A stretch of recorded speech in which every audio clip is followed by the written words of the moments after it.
Hello there and welcome to Herman Manyora's YouTube channel. My name is Jerel Kabiro. The conversation in the country is all about broad-based. Ruto is rewarding loyalists. Moses Kure is back. Eliud Owalo is back. And government chief advisor in economic, that is Moses Kure. Prof, this government that we are looking for, it is accommodating everyone now. The problem has been and has always been, why do we have to accommodate people? Let me just start with that question. Why do we have to have this grand coalition, nusu mkate, cooperation? Because we don't do our politics right. We need to correct our politics, straighten our politics, clean our politics. Once you have clean, straight politics, everything is... You know, if our politics produces the really winner, and that really winner becomes the really winner, who would complain? People go home. Like in the UK, once you lose an election, you go home and you start even lead the leadership of the party to other people. People just go home or go to the opposition, challenge government and wait for the next election. But you see, our politics is not clean. But you can never quite tell who has won and who has not won. Isn't politics dirty always? It is. Our politics has been bad from independence. Yeah. So the beginning point, let's write our politics. Let an election be a true reflection of the will of the people of Kenya. It has never been like that. I'm willing to argue with anybody in this country. Never, not even once, apart from 2002. Not once have we had an election that produces the true will of the people. How do we clean this politics? Because for some, it's let's change the constitution in a certain way. For others, it's, oh, let's elect someone who has the goodwill of the people, who has the best interest of the country. If they do the right thing, no one will bring opposition in, no one will need to accommodate them. So how do we clean this politics? There are many ways of doing it, but one, we need to have a constitution that shows our understanding of our situation. So we need to craft a constitution that addresses the major problems of this country. This country has a problem of trust deficit, suspicion among communities, ethnic mobilization, and all those kind of things. Thefts of public property, corruption in this country. All those things must form the basis of our new constitution. So you think we need a new constitution? We need a good constitution. But even with the current constitution,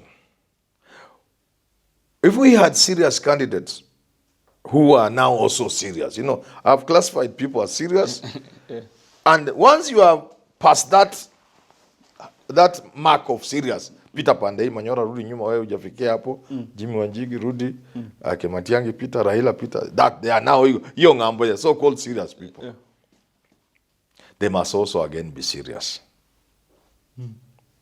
And then a good one among them, if they have good intentions, can become president.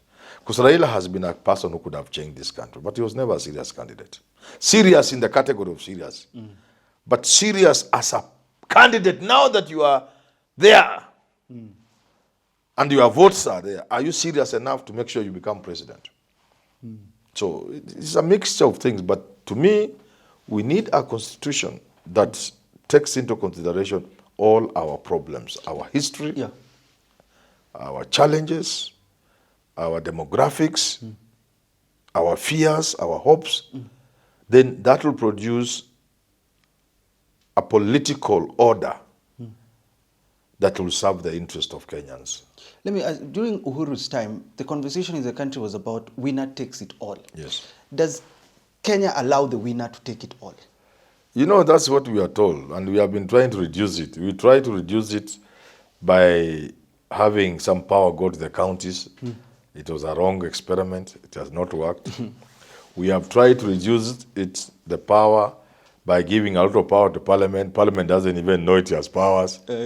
We have tried to reduce it by creating an institution that can supervise the bad manners of politicians by creating the Supreme Court. The Supreme Court is now confused. It is even listening to small things. Even if you fight with your wife in the house, She can take this thing all the way to the Supreme Court. We thought the Supreme Court was a serious institution to deal with serious things, presidential dispute. So our attempt at taming the so-called imperial presidents has failed flat. And that's why my suggestion for a new constitutional order, which I have tried to share with the various bodies that have been attempting to look at the constitution, including the most recent one. My attempt, I think, would be the one that will work. My thinking of what a new constitution would look like. Mine. Tell us, Basti. If you don't, but one day, I always discuss with my advisors, Mike and Bruno. One day, Kenyans will come back to what Manyora has always said. What we need in this country is to distinguish state and government. The British have head of state who is the monarch. This time is the king. Yeah. And the head of government. I don't know who it is. They keep changing. They have been changing so much. I even don't know who is the prime minister. I don't even know. Yes. By the way, I don't know who is the prime minister. I've forgotten the name. Who is the prime minister of UK? I don't know. There's a new one, yes. Now, in that distinction, there is something which Kenyans will need to understand. Why do people run for office? Why do you want to become president? Power. Power and glory. Power and glory. The glory, you are the president of America. With the password to the nukes briefcase, you can blow away. With the power to use Air Force One and the beast. You know that glory that comes. And there's also the power, not just to be president or head of state, but the power to run things. The power to run government so that you want to change Kenya or the UK or America. So America have fused this power into one person. He runs the government and he runs his head of state. It works well for them because of the history they have. The UK have theirs because it has served them for centuries. Where is ours? Where is ours? We created a prime minister in Bomas and a president. When the people went to Naivasha to finalize, people ask questions. How can we elect a president? And then the power is taken to somebody who is not elected by the president, by the name of prime minister. Elected by members of parliament. How? It failed flat. So it comes back to what I'm saying. Let's create a president with all the powers you can think of, all the glory, give him. And let's create a prime minister with all the power to run government without interference from the president. But let the president be so powerful. Let there be so much glory in being president, people can even kneel before you. Almost a majesty. I gave an example for, we need to have state lodges or state houses in all the regions. First of all, we move from counties to regions.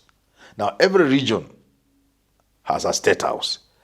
When the governor has won an election, the person to go and install him the president. You can imagine the power of the president. Kila mtu Kakamega anangoja anataka president anakuja kuinstall governor.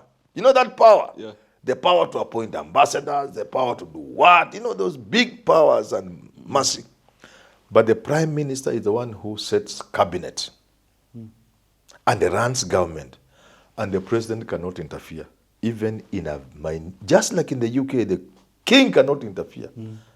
If we have come up with that arrangement, where one individual has the power to run government so that his name may be in the books of history, his grandchildren will be saying, when our grandfather was the prime minister of Kenya, this is what he did. The other man give him the glory, a glorified person as the head of state. If you do that, you will have solved Kenyan problems completely.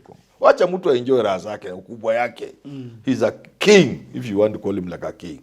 But another man or a woman is running the affairs of government to make sure things work. We have policies that create jobs. We have fair taxation. We have a functional healthcare system. Our education is one of the best in the world.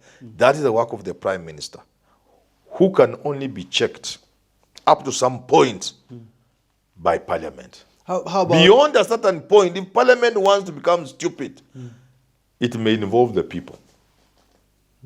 And in my architecture, if Parliament is becoming stupid and they want to be used to remove the Prime Minister, they all go home. To also find a solution to that. And then you man water for a new election. Yeah. So midstream, Parliament may censure may check on the Prime Minister, ask him a few things, remove some of his ministers through impeachment.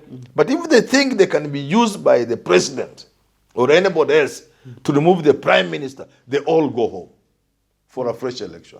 Yeah. Those checks.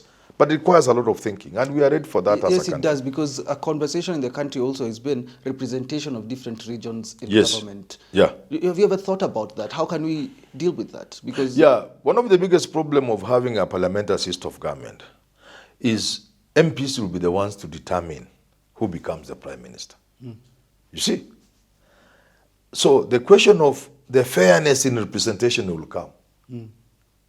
That's how you hear one man, one vote. Yeah, because before you give Parliament the power to determine who the Prime Minister is, and the Prime Minister is a very powerful person, he's actually the one running the country, people will need to be satisfied that the allocation of parliamentary seats in the country was not done through gerrymandering. There's fairness. So it becomes very difficult.